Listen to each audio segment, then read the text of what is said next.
1 minute 30 সেকেন্ডের এই আলোচনাটি শুনুন, আপনার বিবেক নাড়া দিবে ইনশাআল্লাহ। ইমাম সাহেবের উপরে নির্ভর করে আপনার আখেরাত শুদ্ধ না অশুদ্ধ। ওনার নামাজ ঠিক তো আপনার নামাজ ঠিক।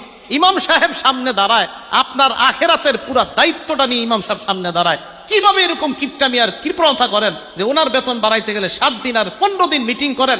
আপনার তো লজ্জা থাকা দরকার। যার আখেরাত নির্ভর করছে যে ইমামের উপর, ওনার ব্যাপারে মিটিং করতে হবে কেন? আমি খুব লজ্জা পাই এই বিষয়গুলো। এখানে ইমাম সাহেব আপনি নাকি কত বেতন দেয়? নামাজ হবে না, নামাজ হবে না। 5,000 টাকা সায়া কিনবে না, ব্লাউজ লুঙ্গি কিনবে না, আন্ডার প্যান্ট দিয়ে নামাজে নাড়িয়ে আল্লাহ আকবার আলহামদুলিল্লাহ রব্বিল আলামিন। এ মাসে যা কিনেছি পরের মাসে কিনবো। গাইরিল মাগদুব আলাইহিম ওয়ালাদ-দাল্লিন। ফেরেশতারা বলছে এসব কি চলছে গো নামাজের মাঝে মাঝে? বলছে ওরা আলাদা ক্যাশে। একটা কমিটি কিয়ামতের মাঠে ছাড় পাবে না।